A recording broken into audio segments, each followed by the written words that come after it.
구일모 아홉구 소우 한일 털모 9마리의 소 가운데서 뽑은 한 개의 털이라는 뜻으로 많은 것 중에 가장 적은 것을 말한다. 한나라 7대 황제인 무제 때 이릉 장군은 5,000명의 보병을 이끌고 흉노를 정벌하러 나갔다. 그는 10배가 넘는 적의 기병을 맞아 처음 10여일간은 잘 싸웠으나 결국 수적인 열세로 패하고 말았다. 그런데 이듬해 전사한 줄 알았던 이릉이 흉노에게 투항하여 후대를 받고 있다는 사실이 알려졌다.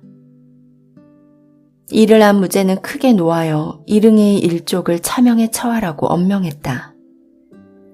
그러나 중신을 비롯한 이릉의 동료들은 침묵하며 무제의 안색만 살필 뿐 이릉을 위해 변호하는 사람이 없었다. 이에 분개한 사마천이 그를 변호하고 나섰다.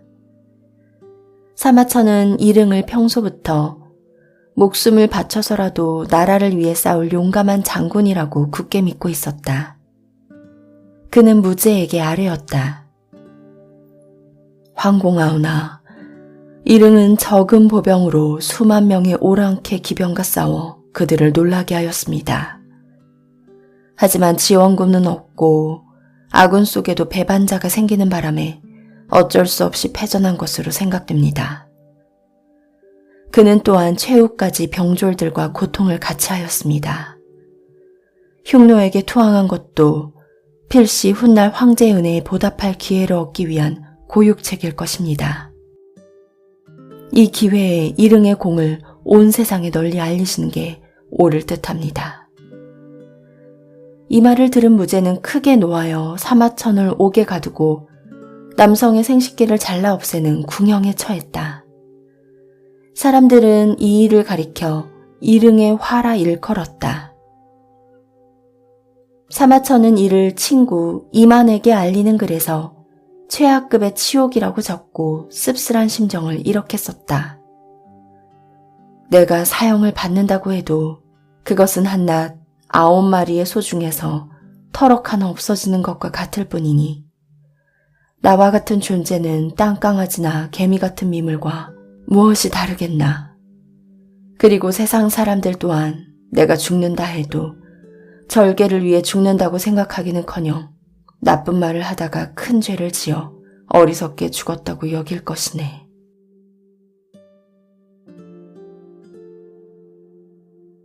기인지우 나라 이름 기, 사람인, 갈지, 근심우 기나라 사람의 쓸데없는 걱정.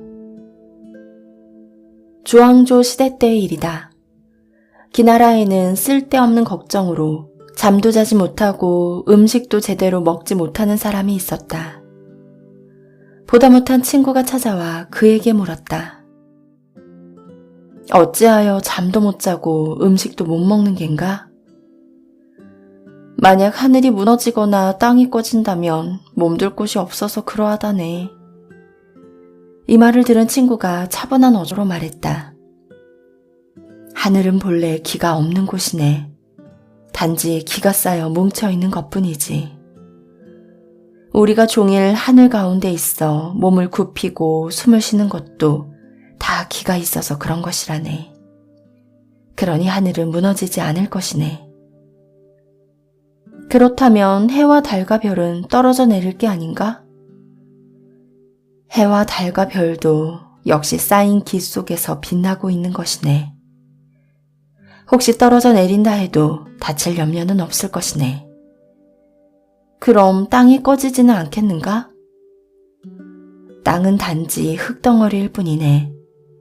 사방을 꽉 메우고 있어서 꺼질 염려는 없네. 이 말을 들은 그는 비로소 안심하였다.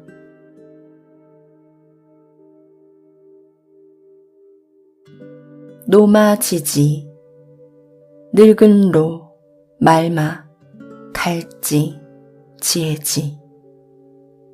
늙은 말의 지혜란 뜻으로 비록 하찮은 사람이라도 나름대로 장점이 있다. 춘추시대 제나라의 황공이 관중과 습봉을 데리고 고죽국을 정벌하러 나섰다. 그런데 전쟁이 길어지는 바람에 봄에 시작한 전쟁이 그해 겨울이 되어서야 끝이 났다. 혹한 추위를 이기며 귀국하던 황공의 군대는 산중에서 그만 길을 잃고 말았다. 서로 우왕좌왕하고 있을 때 관중이 나서며 말했다. 이럴 때는 늙은 말의 지혜가 필요합니다. 관중은 늙은 말 한 마리를 풀어놓았다. 군사들이 그 말 뒤를 따라가자 얼마 지나지 않아 큰 길을 만날 수가 있었다. 또 한 번은 산길을 가다가 식수가 떨어지는 바람에 모든 군사들이 갈증에 시달리게 되었다. 이번에는 습봉이 나서며 말했다.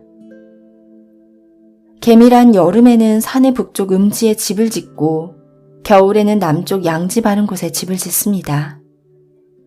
개미집에 한 찌쯤 흙이 쌓여 있으면 그 땅 속에는 반드시 물이 있습니다. 이 말을 들은 군사들이 개미집을 찾아 그곳을 파내려 가자 과연 샘물이 솟아났다. 황공은 관중과 습봉을 데려온 것을 기뻐하며 즐거운 마음으로 귀국할 수 있었다.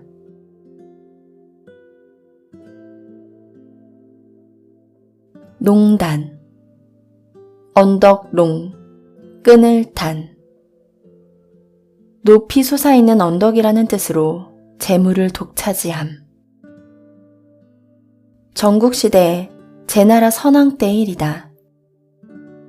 맹자는 그곳에서 왕도 정치의 실현이라는 뜻을 이루고자 수년간 머물렀으나 그 뜻을 이루지 못했다. 이제 저는 제 고향으로 돌아가려고 합니다. 맹자의 말에 선왕은 깜짝 놀라며 말했다. 아니, 무슨 불편한 일이라도 있는 것입니까? 부디 떠나지 마시고 제 곁에 오랫동안 머물러 주십시오. 그러하면 높은 복禄을 공에게 주겠소이다. 제가 주장한 왕도 정치가 받아들여지지 않는데도 복록 때문에 농단할 생각은 없습니다. 아니, 농단이라뇨? 맹자는 선왕에게 농단에 얽힌 이야기를 들려주었다. 옛날의 시장은 단순히 물건과 물건을 교환하는 곳이었습니다. 그런데 한 교활한 사내가 나타나 시장이 잘 보이는 높은 언덕에 올라가 좌우를 살피면서 시장의 이익을 독점하였습니다.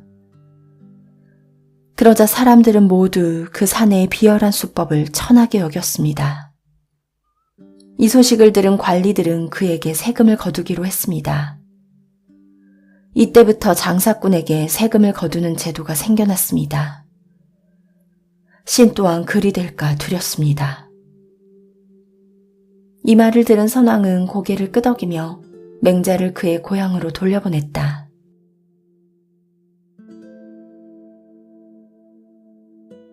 마부 작침, 갈마, 도끼부, 만들착, 바늘침.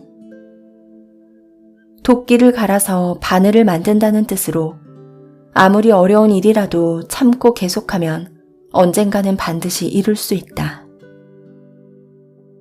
시선으로 불리는 당나라의 시인 이백은 어릴 적 훌륭한 스승을 찾아 상이산에 들어가 공부하고 있었다. 공부에 실증이 난 어느 날 그는 스승에게는 말도 없이 산을 내려오고 말았다. 이백이 냇가에 이르렀을 때 한 노파가 도끼를 바위에 대고 열심히 갈고 있는 것을 보았다. 이상히 여김 이백이 물었다. 할머니, 지금 뭐 하시는 겁니까? 바늘을 만들려고 도끼를 갈고 있는 중이네. 아무리 열심히 간다 해도 그 큰 도끼가 어느 세월에 바늘이 되겠습니까? 반드될 것이네. 중도에 그만두지만 않는다면. 이 말을 들은 이백은 생각을 바꾸어 산으로 되돌아갔다.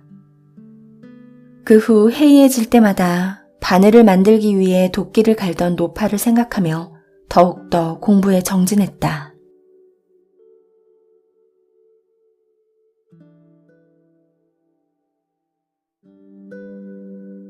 백안시, 흰백, 눈안, 볼시, 흰 눈동자로 흘겨봄, 즉 남을 업신여기거나 냉대함을 이름.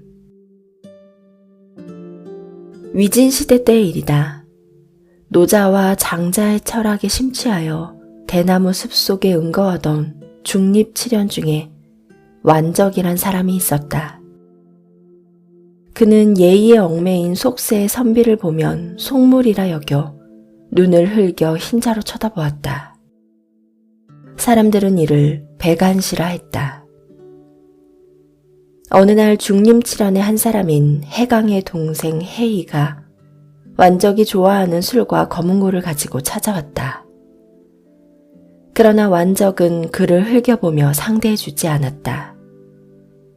해이는 당황하여 도망가듯 돌아갔고 이 소식을 들은 해강이 다시 술과 검은고를 들고 찾아갔다. 완적은 기쁘게 그를 맞이했다. 이처럼 완적은 비록 상대가 친구의 형제라 할지라도 속세의 얽매인 선비라면 백안시했던 것이다. 그래서 당시 지식인들은 완적을 마치 원수같이 여기며 미워했다.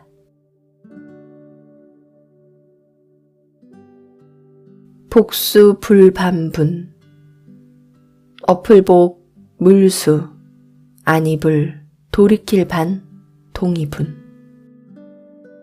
일단 저지른 일은 다시 되돌리기 어렵다.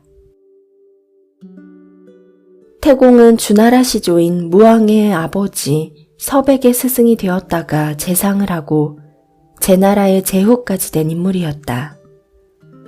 하지만 서백을 만나기 전까지는 공부만 하고 살림은 전혀 돌보지 못해 굶기를 밥 먹듯이 한 가난한 서생이었다.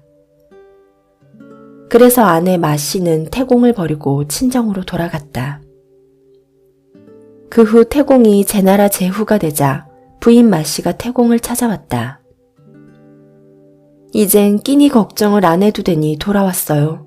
당신과 다시 살고 싶어요. 그러자 태공은 물 한 통을 땅에 쏟은 후 마씨에게 말했다. 저 물을 다시 물동이에 담으시오.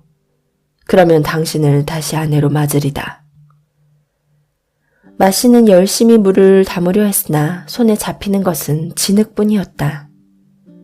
그것을 본 태공이 조용히 말했다. 한 번 쏟아진 물은 다시 담을 수 없고 한 번 떠난 아내는 돌아올 수 없는 법이오. 사이비, 같을사, 어조사이, 안일피. 겉은 제법 비슷하나 속은 전혀 다르다. 맹자에게 어느 날 만장이라는 제자가 물었다. 한마을 사람들이 모두 어떤 사람을 훌륭한 사람이라고 칭찬한다면 그런 사람은 어디를 가더라도 훌륭한 사람일 것입니다. 그런데 공자께서는 어찌하여 그들을 가리켜 향원은 덕을 해치는 도둑이라고 하셨습니까? 이에 맹자가 대답했다. 비난하려 해도 특별히 비난할 것이 없고 공격하려 해도 구실이 없으나 단지 세속에 아첨하고 더러운 세상에 합류한다. 또 집 안에서는 충심과 신의가 있는 척하고 밖에 나가 행동할 땐 청렴 결백한 척한다.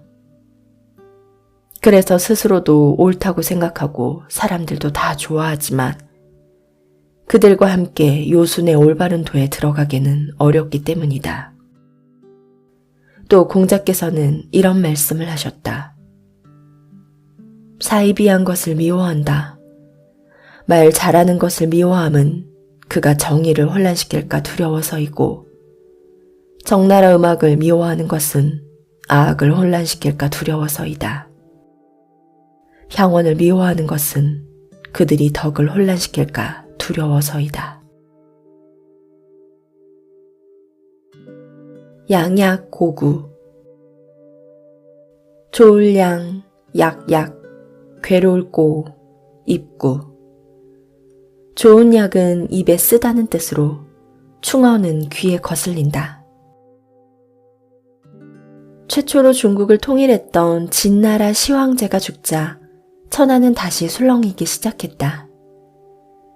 전국 각지에서 서로 천하의 패권을 놓고 겨루었는데 끝까지 다툰 사람이 바로 한의 유방과 초의 항우였다. 그 둘은 진나라의 돕 함양에 누가 먼저 들어가느냐를 놓고 겨루고 있었는데 결국 유방이 먼저 입성하게 되었다. 유방은 3대 황제 자영에게 항복을 받고 나서 궁궐을 호화찬란하게 장식했다. 원래 술과 여자를 좋아하던 유방은 아름다운 궁녀들과 함께 밤을 지내느라 정신이 없었다. 보다 못한 용장 번쾌가 유방에게 간했다.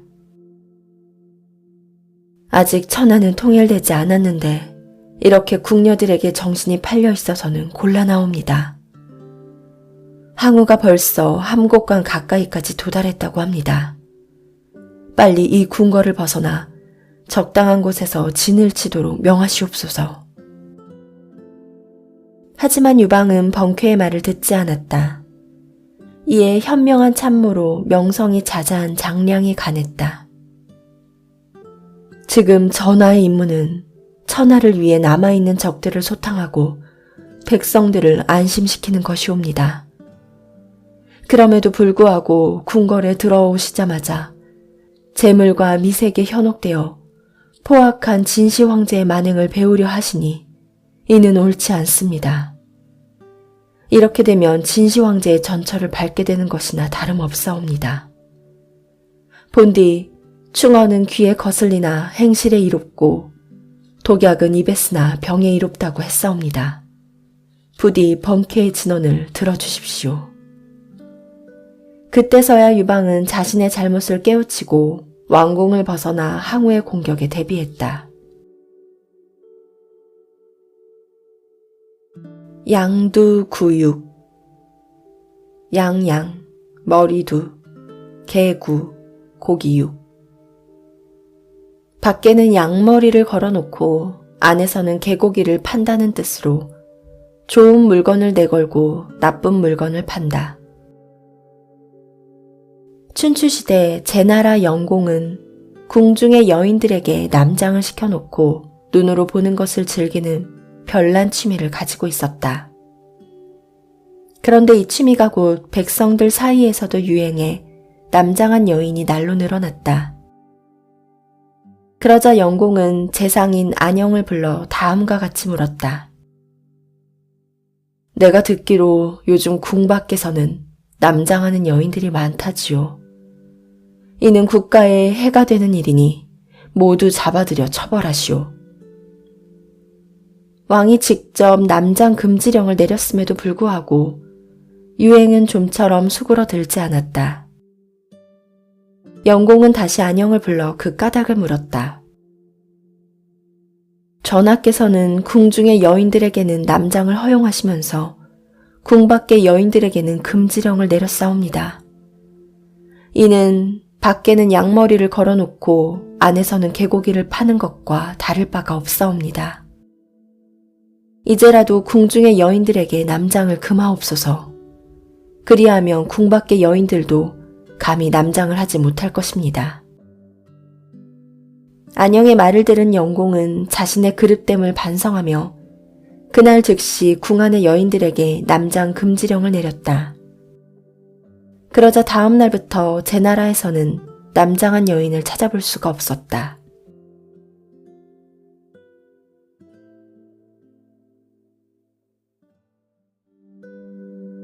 와신상담.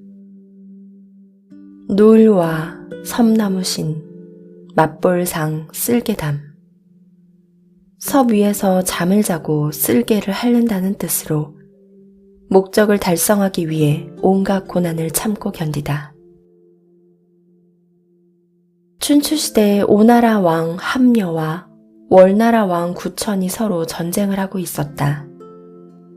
그러던 도중 적의 화살에 손가락을 다친 함녀의 병이 악화되는 바람에 그는 목숨을 잃을 지경에 놓여 있었다. 함녀가 태자인 부차를 불러 유언했다. 태자여, 부디 9천을 쳐서 이 아버지의 원수를 갚아다오. 오나라 왕이 된 부차는 아버지의 유언을 잊지 않으려고 섭 위에서 잠을 자고 자기 방에 드나드는 신하들에게도 방문 앞에서 부왕의 유언을 외치게 했다. 부차여, 월왕 9천이 너의 아버지를 죽였다는 것을 잊어서는 안 된다. 이처럼 밤낮 없이 복수를 맹세하던 부차가 드디어 9천을 사로잡았다. 그러나 9천을 죽이지는 못했다. 월나라의 재상 백미에게 뇌물을 받고 그를 풀어줬던 것이다.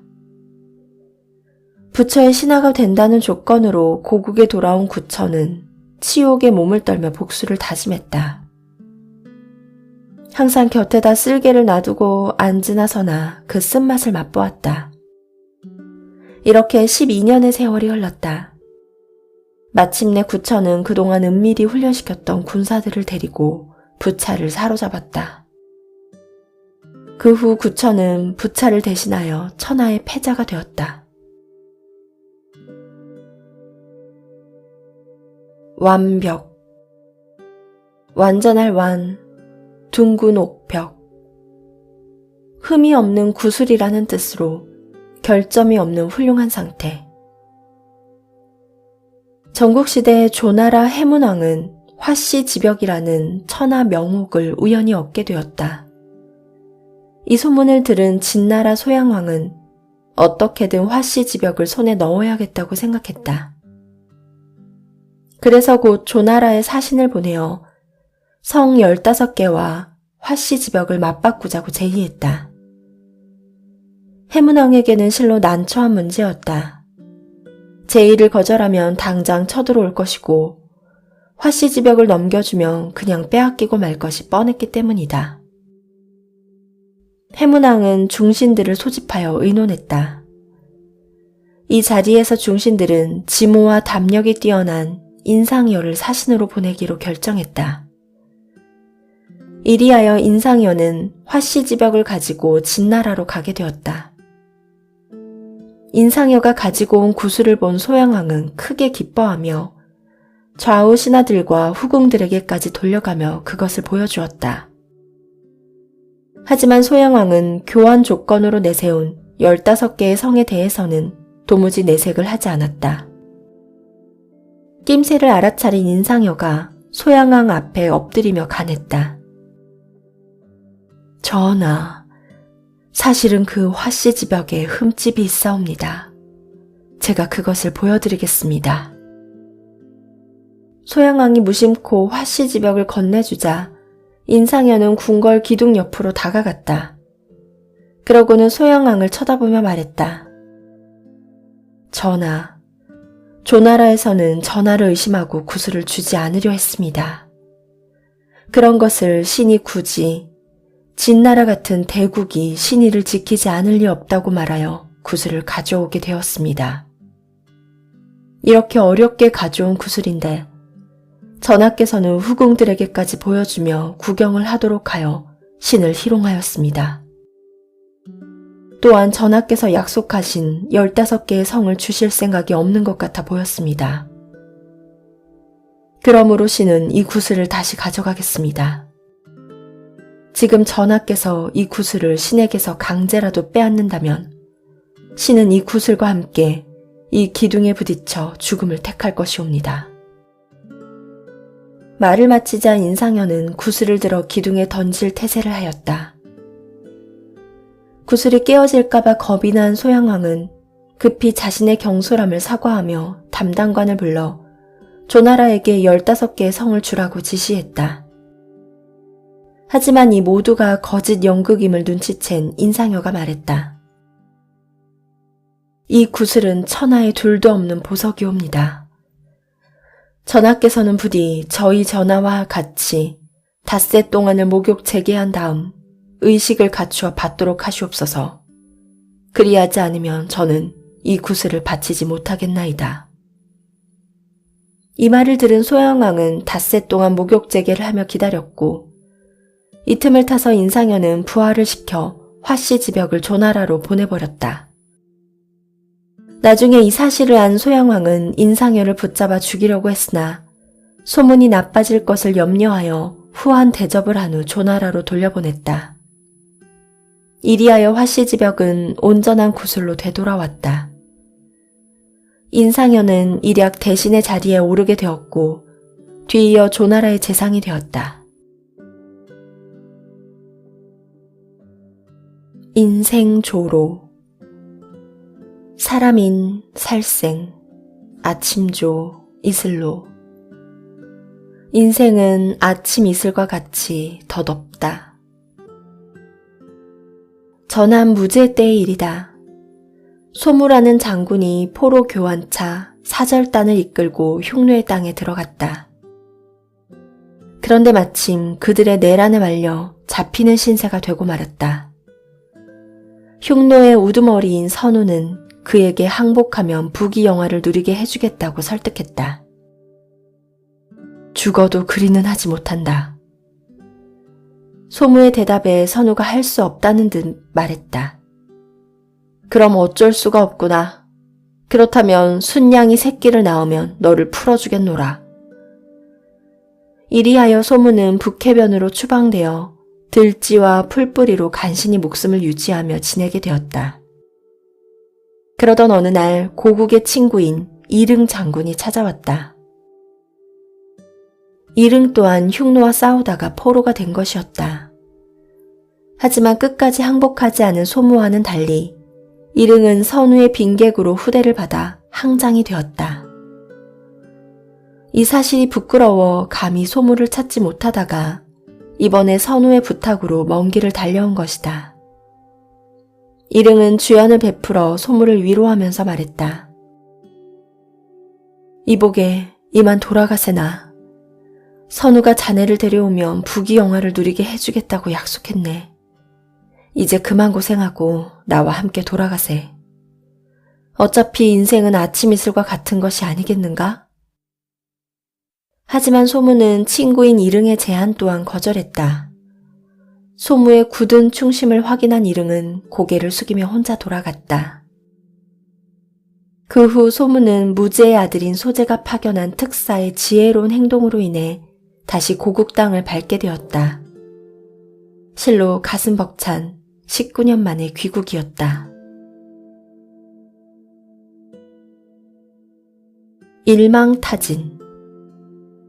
한일, 그물망, 칠타, 다알진. 한번 그물을 쳐서 물고기를 전부 잡는다는 뜻으로 범인들이나 어떤 무리를 한꺼번에 모조리 잡아들인다.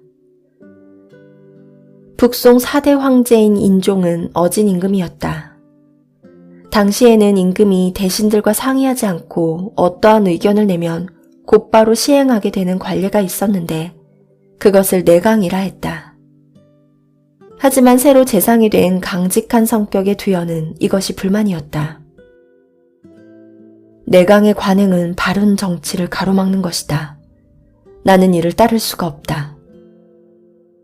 두연은 임금의 명령문을 시행하지 않고 그대로 가지고 있다가 10여 통쯤이 모이면 그대로 황제에게 돌려보내곤 했다. 이러한 두연의 소행은 함부로 임금의 명령을 어기는 것이라고 해서 많은 비난을 받게 되었다. 그런데 마침 그때 공교롭게도 관직에 있던 두연의 사위인 소순흠이 공금을 유용하는 부정을 저지른 사건이 일어났다. 그러자 평소에 두연에 대해 감정이 좋지 않았던 어사 왕공진이 소순흠을 엄하게 문책했다. 그런데 소순흠을 문책해보니 의외로 많은 공범자가 연루되어 있었다. 왕공진은 연루자를 모두 가둔 뒤 두연에게 이렇게 보고했다. 범인들을 일망타진했습니다. 이 사건으로 말미암아 그 유명한 두연도 재임 70일 만에 재상직에서 물러나고 말았다.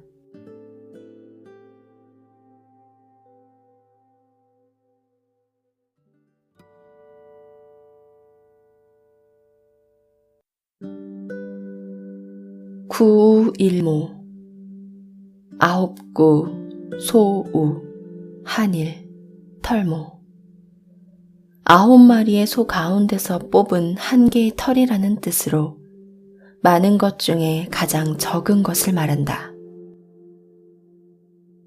한나라 7대 황제인 무제 때 이릉 장군은 5,000명의 보병을 이끌고 흉노를 정벌하러 나갔다. 그는 10배가 넘는 적의 기병을 맞아 처음 10여일간은 잘 싸웠으나 결국 수적인 열세로 패하고 말았다.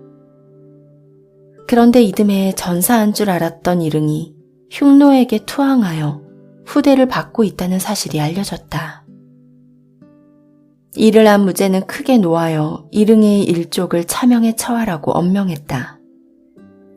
그러나 중신을 비롯한 이릉의 동료들은 침묵하며 무제의 안색만 살필 뿐 이릉을 위해 변호하는 사람이 없었다. 이에 분개한 사마천이 그를 변호하고 나섰다. 사마천은 이릉을 평소부터 목숨을 바쳐서라도 나라를 위해 싸울 용감한 장군이라고 굳게 믿고 있었다. 그는 무제에게 아뢰었다. 황공하오나, 이릉은 적은 보병으로 수만 명의 오랑캐 기병과 싸워 그들을 놀라게 하였습니다.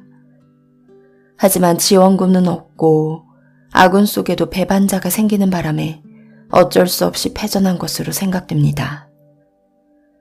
그는 또한 최후까지 병졸들과 고통을 같이 하였습니다. 흉노에게 투항한 것도 필시 훗날 황제의 은혜에 보답할 기회를 얻기 위한 고육책일 것입니다. 이 기회에 이릉의 공을 온 세상에 널리 알리시는 게 옳을 듯합니다.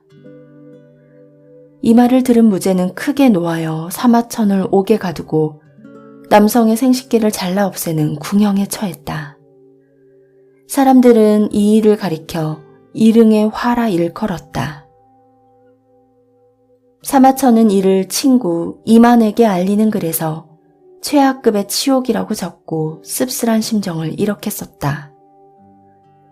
내가 사형을 받는다고 해도 그것은 한낱 9마리의 소 중에서 터럭 하나 없어지는 것과 같을 뿐이니 나와 같은 존재는 땅강아지나 개미 같은 미물과 무엇이 다르겠나.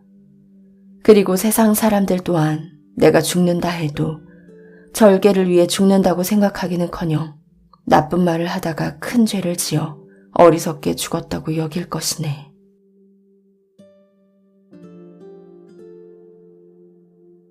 기인지우. 나라 이름 기, 사람인, 갈지, 근심우. 기나라 사람의 쓸데없는 걱정. 주왕조 시대 때의 일이다. 기나라에는 쓸데없는 걱정으로 잠도 자지 못하고 음식도 제대로 먹지 못하는 사람이 있었다. 보다 못한 친구가 찾아와 그에게 물었다. 어찌하여 잠도 못 자고 음식도 못 먹는 겐가? 만약 하늘이 무너지거나 땅이 꺼진다면 몸둘 곳이 없어서 그러하다네. 이 말을 들은 친구가 차분한 어조로 말했다. 하늘은 본래 기가 없는 곳이네. 단지 기가 쌓여 뭉쳐있는 것뿐이지. 우리가 종일 하늘 가운데 있어 몸을 굽히고 숨을 쉬는 것도 다 기가 있어서 그런 것이라네. 그러니 하늘은 무너지지 않을 것이네. 그렇다면 해와 달과 별은 떨어져 내릴 게 아닌가? 해와 달과 별도 역시 쌓인 기 속에서 빛나고 있는 것이네. 혹시 떨어져 내린다 해도 다칠 염려는 없을 것이네. 그럼 땅이 꺼지지는 않겠는가? 땅은 단지 흙덩어리일 뿐이네. 사방을 꽉 메우고 있어서 꺼질 염려는 없네. 이 말을 들은 그는 비로소 안심하였다.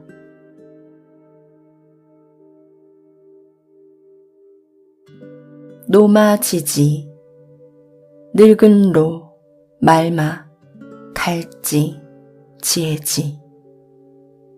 늙은 말의 지혜란 뜻으로 비록 하찮은 사람이라도 나름대로 장점이 있다. 춘추시대 제나라의 황공이 관중과 습봉을 데리고 고죽국을 정벌하러 나섰다. 그런데 전쟁이 길어지는 바람에 봄에 시작한 전쟁이 그해 겨울이 되어서야 끝이 났다. 혹한 추위를 이기며 귀국하던 황공의 군대는 산중에서 그만 길을 잃고 말았다. 서로 우왕좌왕하고 있을 때 관중이 나서며 말했다. 이럴 때는 늙은 말의 지혜가 필요합니다. 관중은 늙은 말 한 마리를 풀어놓았다. 군사들이 그 말 뒤를 따라가자 얼마 지나지 않아 큰 길을 만날 수가 있었다. 또 한 번은 산길을 가다가 식수가 떨어지는 바람에 모든 군사들이 갈증에 시달리게 되었다. 이번에는 스뿡이 나서며 말했다. 개미란 여름에는 산의 북쪽 음지에 집을 짓고 겨울에는 남쪽 양지 바른 곳에 집을 짓습니다. 개미집에 한 찌쯤 흙이 쌓여 있으면 그 땅 속에는 반드시 물이 있습니다. 이 말을 들은 군사들이 개미집을 찾아 그곳을 파내려 가자 과연 샘물이 솟아났다. 황공은 관중과 스뿡을 데려온 것을 기뻐하며 즐거운 마음으로 귀국할 수 있었다.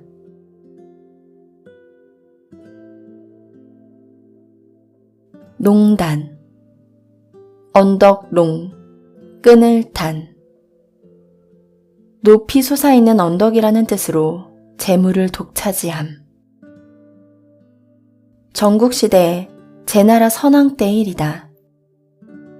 맹자는 그곳에서 왕도 정치의 실현이라는 뜻을 이루고자 수년간 머물렀으나 그 뜻을 이루지 못했다. 이제 저는 제 고향으로 돌아가려고 합니다. 맹자의 말에 선왕은 깜짝 놀라며 말했다. 아니, 무슨 불편한 일이라도 있는 것입니까? 부디 떠나지 마시고 제 곁에 오랫동안 머물러 주십시오. 그러하면 높은 복록을 공에게 주겠소이다. 제가 주장한 왕도 정치가 받아들여지지 않는데도 복록 때문에 농단할 생각은 없습니다. 아니, 농단이라뇨?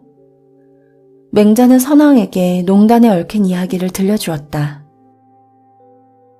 옛날의 시장은 단순히 물건과 물건을 교환하는 곳이었습니다. 그런데 한 교활한 사내가 나타나 시장이 잘 보이는 높은 언덕에 올라가 좌우를 살피면서 시장의 이익을 독점하였습니다.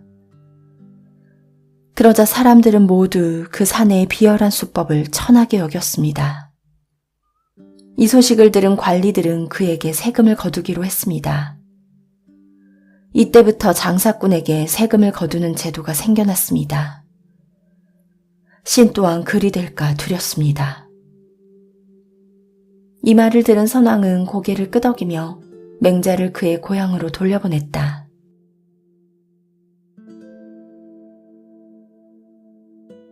마부 작침, 갈마, 도끼부, 만들착, 바늘침. 도끼를 갈아서 바늘을 만든다는 뜻으로 아무리 어려운 일이라도 참고 계속하면 언젠가는 반드시 이룰 수 있다. 시선으로 불리는 당나라의 시인 이백은 어릴 적 훌륭한 스승을 찾아 상이산에 들어가 공부하고 있었다. 공부에 실증이 난 어느 날 그는 스승에게는 말도 없이 산을 내려오고 말았다. 이백이 냇가에 이르렀을 때 한 노파가 도끼를 바위에 대고 열심히 갈고 있는 것을 보았다. 이상히 여김 이백이 물었다. 할머니, 지금 뭐 하시는 겁니까? 바늘을 만들려고 도끼를 갈고 있는 중이네. 아무리 열심히 간다 해도 그 큰 도끼가 어느 세월에 바늘이 되겠습니까? 반드될 것이네. 중도에 그만두지만 않는다면. 이 말을 들은 이백은 생각을 바꾸어 산으로 되돌아갔다. 그 후 해이해질 때마다 바늘을 만들기 위해 도끼를 갈던 노파를 생각하며 더욱더 공부에 정진했다.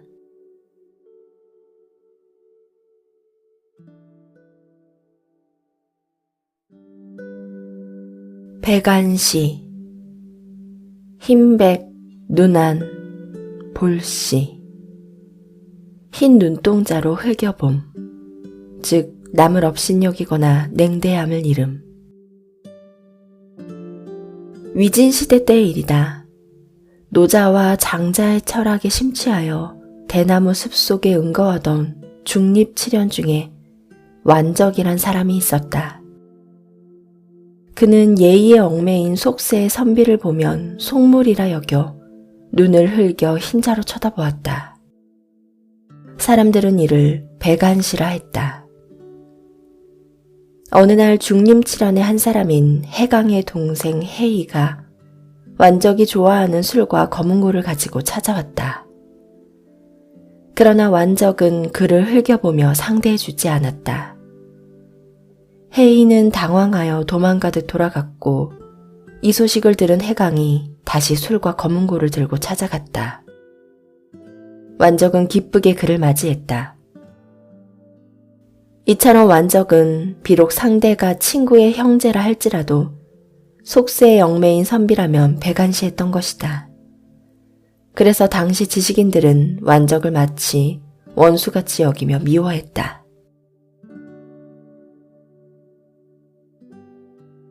복수 불반분. 어플복 물수 아니불 돌이킬 반 동이분. 일단 저지른 일은 다시 되돌리기 어렵다. 태공은 주나라 시조인 무왕의 아버지 서백의 스승이 되었다가 재상을 하고 제나라의 제후까지 된 인물이었다. 하지만 서백을 만나기 전까지는 공부만 하고 살림은 전혀 돌보지 못해 굶기를 밥 먹듯이 한 가난한 서생이었다. 그래서 아내 마씨는 태공을 버리고 친정으로 돌아갔다. 그 후 태공이 제나라 제후가 되자 부인 마씨가 태공을 찾아왔다. 이젠 끼니 걱정을 안 해도 되니 돌아왔어요. 당신과 다시 살고 싶어요. 그러자 태공은 물 한 통을 땅에 쏟은 후 마씨에게 말했다. 저 물을 다시 물동이에 담으시오. 그러면 당신을 다시 아내로 맞으리다. 마씨는 열심히 물을 담으려 했으나 손에 잡히는 것은 진흙뿐이었다. 그것을 본 태공이 조용히 말했다. 한 번 쏟아진 물은 다시 담을 수 없고 한 번 떠난 아내는 돌아올 수 없는 법이오. 사이비. 같을 사, 어조사이, 안일피. 겉은 제법 비슷하나 속은 전혀 다르다.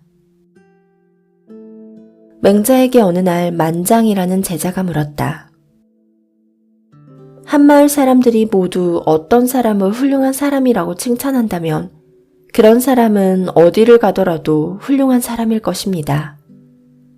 그런데 공자께서는 어찌하여 그들을 가리켜 향원은 덕을 해치는 도둑이라고 하셨습니까? 이에 맹자가 대답했다. 비난하려 해도 특별히 비난할 것이 없고 공격하려 해도 구실이 없으나 단지 세속에 아첨하고 더러운 세상에 합류한다.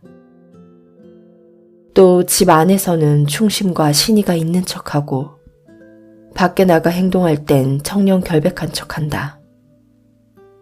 그래서 스스로도 옳다고 생각하고 사람들도 다 좋아하지만 그들과 함께 요순의 올바른 도에 들어가기는 어렵기 때문이다.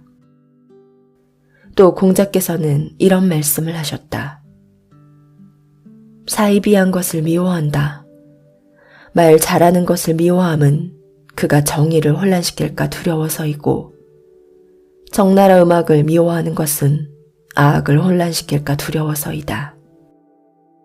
향원을 미워하는 것은 그들이 덕을 혼란시킬까 두려워서이다. 양약 고구. 좋을 양, 약약, 괴로울 고, 입구. 좋은 약은 입에 쓰다는 뜻으로 충어는 귀에 거슬린다. 최초로 중국을 통일했던 진나라 시황제가 죽자 천하는 다시 술렁이기 시작했다. 전국 각지에서 서로 천하의 패권을 놓고 겨루었는데 끝까지 다툰 사람이 바로 한의 유방과 초의 항우였다. 그 둘은 진나라의 돕 함양에 누가 먼저 들어가느냐를 놓고 겨루고 있었는데 결국 유방이 먼저 입성하게 되었다. 유방은 3대 황제 자영에게 항복을 받고 나서 궁궐을 호화찬란하게 장식했다. 원래 술과 여자를 좋아하던 유방은 아름다운 궁녀들과 함께 밤을 지내느라 정신이 없었다. 보다 못한 용장 번쾌가 유방에게 간했다. 아직 천하는 통일되지 않았는데 이렇게 궁녀들에게 정신이 팔려 있어서는 곤란하옵니다. 항우가 벌써 함곡강 가까이까지 도달했다고 합니다. 빨리 이 궁궐을 벗어나 적당한 곳에서 진을 치도록 명하시옵소서. 하지만 유방은 번쾌의 말을 듣지 않았다. 이에 현명한 참모로 명성이 자자한 장량이 간했다. 지금 전하의 임무는 천하를 위해 남아있는 적들을 소탕하고 백성들을 안심시키는 것이옵니다. 그럼에도 불구하고 궁궐에 들어오시자마자 재물과 미색에 현혹되어 포악한 진시 황제의 만행을 배우려 하시니 이는 옳지 않습니다. 이렇게 되면 진시 황제의 전철을 밟게 되는 것이나 다름없사옵니다. 본디 충언은 귀에 거슬리나 행실에 이롭고 독약은 입에 쓰나 병에 이롭다고 했사옵니다.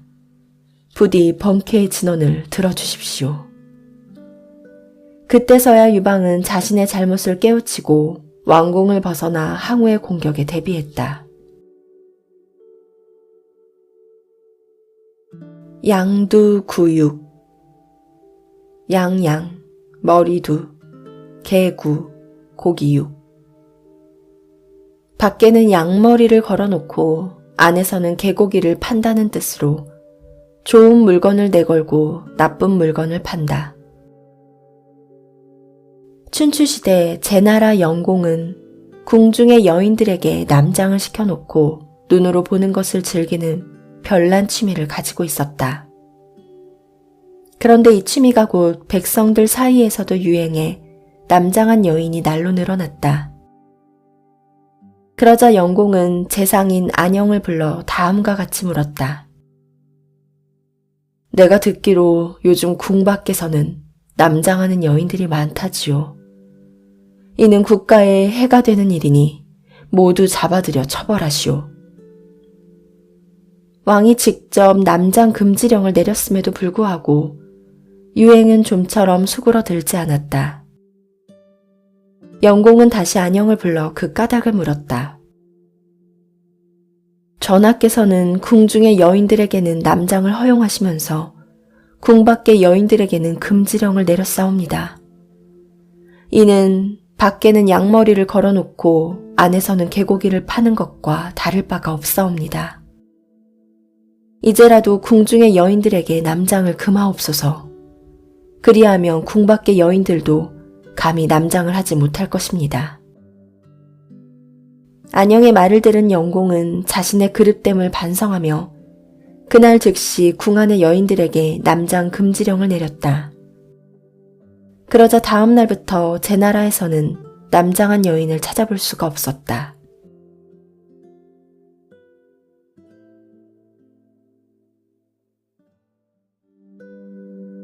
와신상담. 노을와 섬나무신, 맞볼상 쓸개담. 섭 위에서 잠을 자고 쓸개를 핥는다는 뜻으로 목적을 달성하기 위해 온갖 고난을 참고 견디다. 춘추시대에 오나라 왕 함녀와 월나라 왕 구천이 서로 전쟁을 하고 있었다. 그러던 도중 적의 화살에 손가락을 다친 함녀의 병이 악화되는 바람에 그는 목숨을 잃을 지경에 놓여 있었다. 함녀가 태자인 부차를 불러 유언했다. 태자여, 부디 구천을 쳐서 이 아버지의 원수를 갚아다오. 오나라 왕이 된 부차는 아버지의 유언을 잊지 않으려고 섭 위에서 잠을 자고 자기 방에 드나드는 신하들에게도 방문 앞에서 부왕의 유언을 외치게 했다. 부차여, 월왕 구천이 너의 아버지를 죽였다는 것을 잊어서는 안 된다. 이처럼 밤낮 없이 복수를 맹세하던 부차가 드디어 구천을 사로잡았다. 그러나 구천을 죽이지는 못했다. 월나라의 재상 백미에게 뇌물을 받고 그를 풀어줬던 것이다. 부처의 신하가 된다는 조건으로 고국에 돌아온 구천은 치욕에 몸을 떨며 복수를 다짐했다. 항상 곁에다 쓸개를 놔두고 앉으나 서나 그 쓴맛을 맛보았다. 이렇게 12년의 세월이 흘렀다. 마침내 구천은 그동안 은밀히 훈련시켰던 군사들을 데리고 부차를 사로잡았다. 그 후 구천은 부차를 대신하여 천하의 패자가 되었다. 완벽. 완전할 완, 둥근 옥벽. 흠이 없는 구슬이라는 뜻으로 결점이 없는 훌륭한 상태. 전국시대의 조나라 해문왕은 화씨지벽이라는 천하 명옥을 우연히 얻게 되었다. 이 소문을 들은 진나라 소양왕은 어떻게든 화씨지벽을 손에 넣어야겠다고 생각했다. 그래서 곧 조나라에 사신을 보내어 성 15개와 화씨지벽을 맞바꾸자고 제의했다. 해문왕에게는 실로 난처한 문제였다. 제의를 거절하면 당장 쳐들어올 것이고 화씨지벽을 넘겨주면 그냥 빼앗기고 말 것이 뻔했기 때문이다. 해문왕은 중신들을 소집하여 의논했다. 이 자리에서 중신들은 지모와 담력이 뛰어난 인상여를 사신으로 보내기로 결정했다. 이리하여 인상여는 화씨지벽을 가지고 진나라로 가게 되었다. 인상여가 가지고 온 구슬을 본 소양왕은 크게 기뻐하며 좌우 신하들과 후궁들에게까지 돌려가며 그것을 보여주었다. 하지만 소양왕은 교환 조건으로 내세운 15개의 성에 대해서는 도무지 내색을 하지 않았다. 낌새를 알아차린 인상여가 소양왕 앞에 엎드리며 간했다. 전하, 사실은 그 화씨지벽에 흠집이 있사옵니다. 제가 그것을 보여드리겠습니다. 소양왕이 무심코 화씨지벽을 건네주자 인상여는 궁궐 기둥 옆으로 다가갔다. 그러고는 소양왕을 쳐다보며 말했다. 전하, 조나라에서는 전하를 의심하고 구슬을 주지 않으려 했습니다. 그런 것을 신이 굳이 진나라 같은 대국이 신의를 지키지 않을 리 없다고 말하여 구슬을 가져오게 되었습니다. 이렇게 어렵게 가져온 구슬인데 전하께서는 후궁들에게까지 보여주며 구경을 하도록 하여 신을 희롱하였습니다. 또한 전하께서 약속하신 15개의 성을 주실 생각이 없는 것 같아 보였습니다. 그러므로 신은 이 구슬을 다시 가져가겠습니다.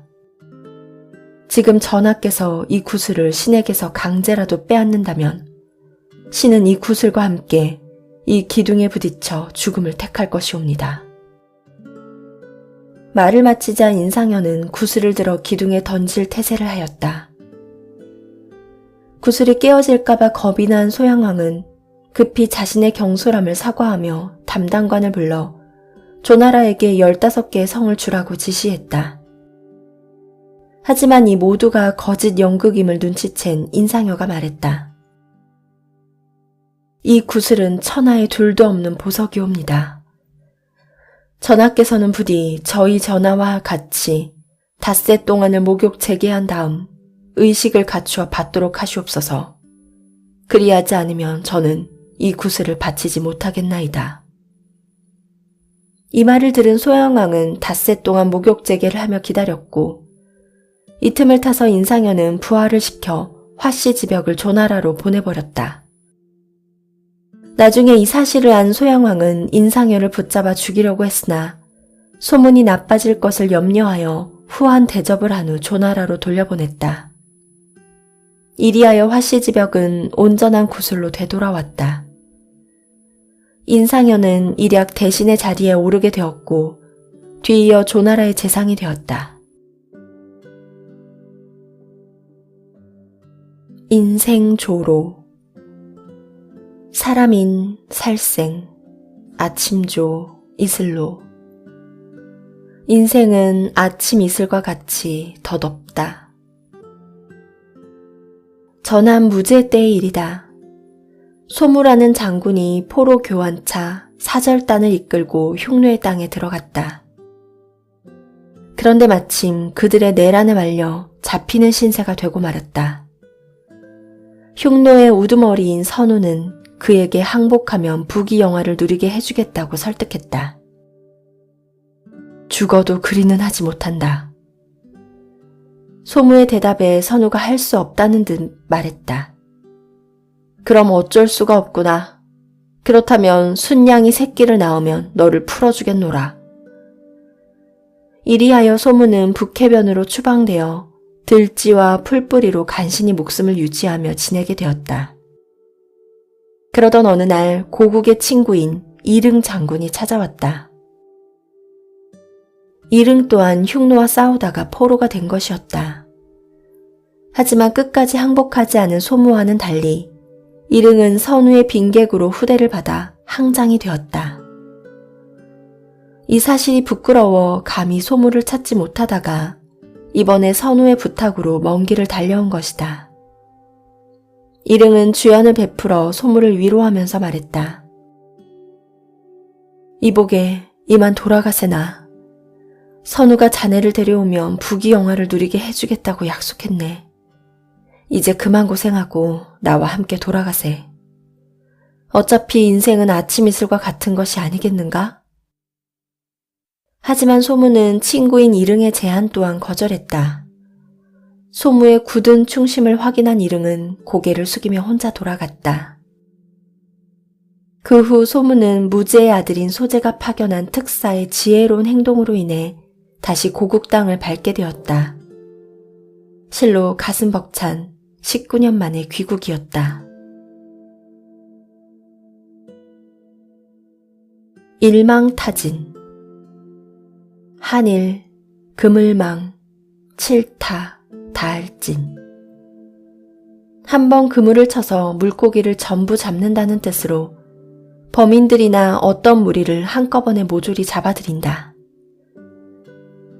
북송 4대 황제인 인종은 어진 임금이었다. 당시에는 임금이 대신들과 상의하지 않고 어떠한 의견을 내면 곧바로 시행하게 되는 관례가 있었는데 그것을 내강이라 했다. 하지만 새로 재상이 된 강직한 성격의 두연은 이것이 불만이었다.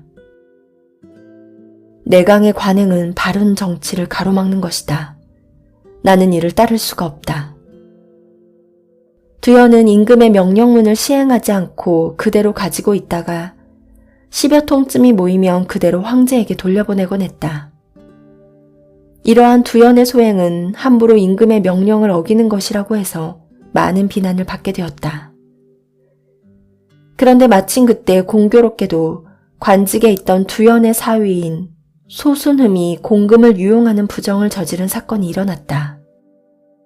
그러자 평소에 두연에 대해 감정이 좋지 않았던 어사 왕공진이 소순흠을 엄하게 문책했다.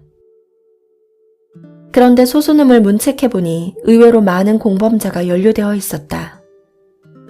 왕공진은 연루자를 모두 가둔 뒤 두연에게 이렇게 보고했다. 범인들을 일망타진했습니다. 이 사건으로 말미암아 그 유명한 두연도 재임 70일 만에 재상직에서 물러나고 말았다.